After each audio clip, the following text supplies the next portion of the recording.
use public money or monopolize public spaces to skew the playing field. The poll monitor is mindful of the fact that Pulwama Balakot aftermath could provide an irresistible invitation to throw responsibility and caution to the poll winds. Its decision marks a first because it holds to account a political player in the social media space.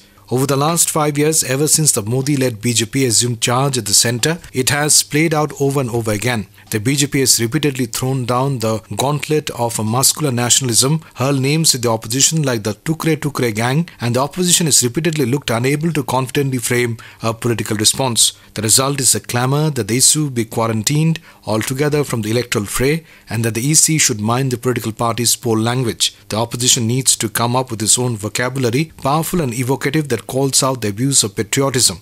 To let EC play the monitor on this is lazy and ineffective. Times of India, in its editorial titled Safety First, says India's decision to ground Boeing 737 MAX planes till appropriate modifications and safety measures are undertaken makes sense. Crashing of the Ethiopian Airlines and Lion Air B737 MAX planes in the space of 6 months has forced aviation regulators in other countries to undertake similar measures. The precautionary measure largely impacts low-cost carrier SpiceJet, which has in its fleet 12-13 B737 MAX aircraft billed as some of the most sophisticated. The needle of suspension is pointing to misalliance between pilots and the automatic system that prevents the aircraft from stalling, called MCAS. All eyes are now on Boeing to roll out the necessary software fix. In India, there are reportedly no B737 MAX flight simulators, which would have made it easier to train pilots for situations where the MCAS and other MAX-specific systems kick in. Not surprisingly, DGCA's initial response, mandating 1,000 and 500 hours respectively of flying experience for pilots and co-pilots of the MAX planes, came in for flake from experts as poor training rather than experience appears to be the key issue.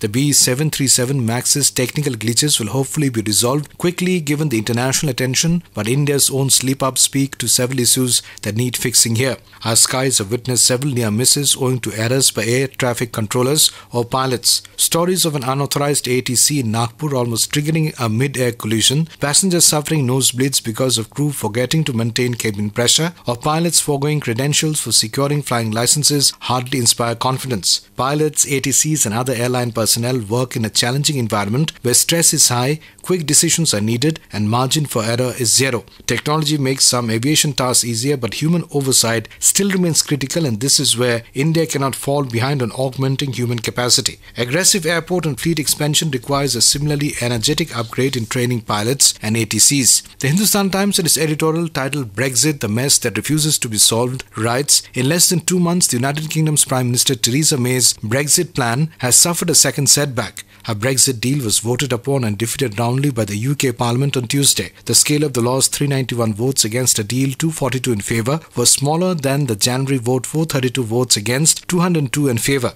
This time around, Ms May was hoping for a better result thanks to last-minute legal concession she had secured from the European Union (EU). The EU could not, under the new terms, continue to apply the Irish backstop indefinitely without the UK reserving the right to legal redress. The Irish backstop is an arrangement to avoid a hard border between the UK's Northern Ireland and the Irish Republic, which continues to be a member of the EU. If there is no trade deal during the transition period after Brexit is triggered, the backstop would kick into action and keep Northern Ireland in a single customs territory with the EU. This, many pro-Brexiteers argue, militates against the entire idea of Brexit in the first place. The EU's latest concession has not been able to convert enough skeptics. The newspaper has previously noted that only 2 of the following 3 can be achieved: no hard border between Northern Ireland and the Republic of Ireland, a clean Brexit, and the sanctity of the EU's single market. What will happen next? To begin with, a vote on a no-deal Brexit in Parliament on Wednesday. Exiting the EU without a deal could be chaotic and disorderly for both businesses and citizens. If Parliament rejects no deal, all of the options will be back on the table. The biggest question right now is whether the